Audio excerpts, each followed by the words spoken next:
Hello. ഇന്ന് നമ്മൾ വിശുദ്ധ ഖുറാനിലെ സൂറ സബ, അതായത് 34-ാം അധ്യായത്തിലെ വളരെ പ്രധാനപ്പെട്ട 2 ആയത്തുകളാണ് നോക്കുന്നത്. അതെ, 48ഉം 49ഉം ആയത്തുകൾ. ശരിയാണ്. ഈ ഭാഗത്ത് എന്താ പറയാ, സത്യവും അസത്യവും തമ്മിലുള്ള ഒരു പ്രധാന വിഷയം ചർച്ച ചെയ്യുന്നുണ്ട്. ഉണ്ട്. ദൈവം എങ്ങനെയാണ് സത്യത്തെ ഉയർത്തുന്നത്, അസത്യത്തിന്റെ അവസ്ഥ എന്താണ് എന്നൊക്കെ പറയുന്നു. അപ്പൊ നമുക്ക് നേരെ അതിലേക്ക് കടക്കാം. ആദ്യത്തെ ആയത്ത് 48, അതിങ്ങനെയാണ്: പറയുക, തീർച്ചയായും എന്റെ രക്ഷിതാവ് സത്യത്തെ അസത്യത്തിന്റെ നേർക്ക് എറിഞ്ഞു തരുന്നു. അവൻ അദൃശ്യകാര്യങ്ങൾ നന്നായി അറിയുന്നവനാകുന്നു. ഇവിടെ ഈ എരിഞ്ഞു തരുന്നു എന്ന വാക്ക് അതൊരു പ്രത്യേകതയുള്ള പ്രയോഗമല്ലേ?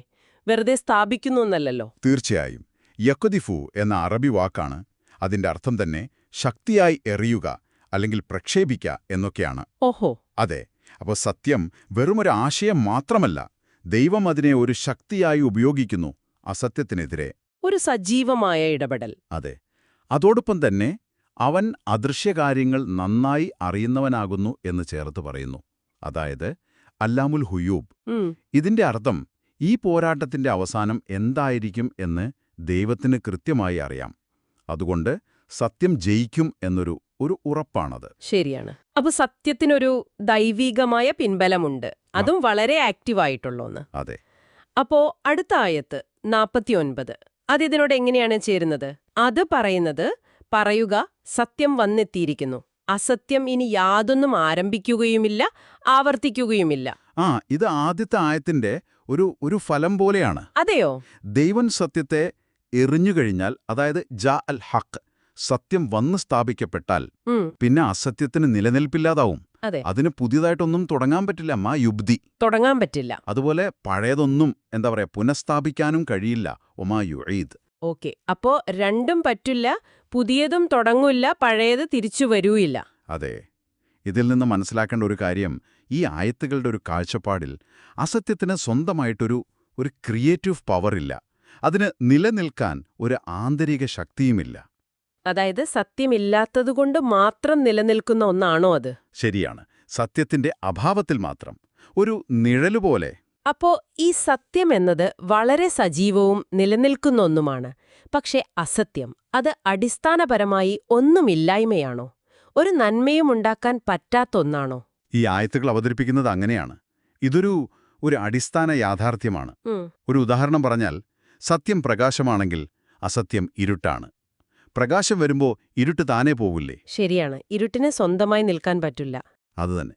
അതുപോലെ അസത്യത്തിന് സ്വന്തമായിട്ടൊരു നല്ല കാര്യം തുടങ്ങാനോ അല്ലെങ്കിൽ നിലനിർത്താനോ കഴിയില്ല. അതാണ് അതിൻ്റെ ഒരു അടിസ്ഥാന സ്വഭാവമായിട്ട് ഇവിടെ പറയുന്നത്.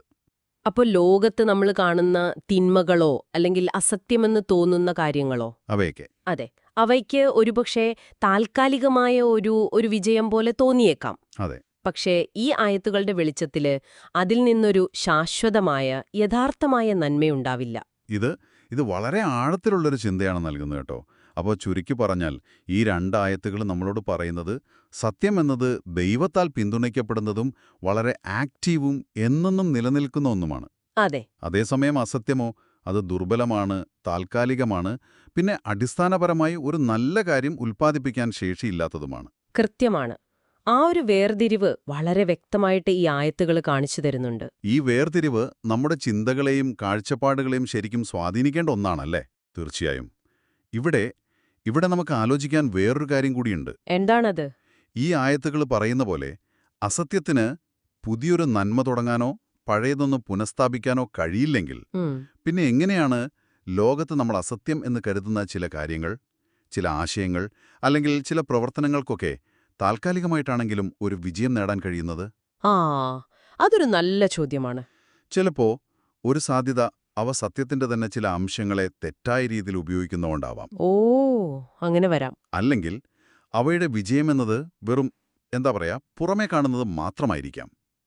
ആത്യന്തികമായ ഒരു യഥാർത്ഥ നന്മ അതിൽ നിന്ന് വരുന്നുണ്ടാവില്ല. ശരിയാണ്. അപ്പോ ഈ ആയത്തുകളുടെ വെളിച്ചത്തിൽ നമ്മൾ അസത്യം എന്ന് കരുതുന്ന കാര്യങ്ങളുടെ യഥാർത്ഥ സ്വാധീനം, അവയുടെ നിലനിൽപ്പ്, ഇതിനെക്കുറിച്ചൊക്കെ ആഴത്തിൽ ചിന്തിക്കാൻ ഇത് നിങ്ങളെ സഹായിച്ചേക്കാം. അതൊരു ചിന്താവിഷയമാണ്.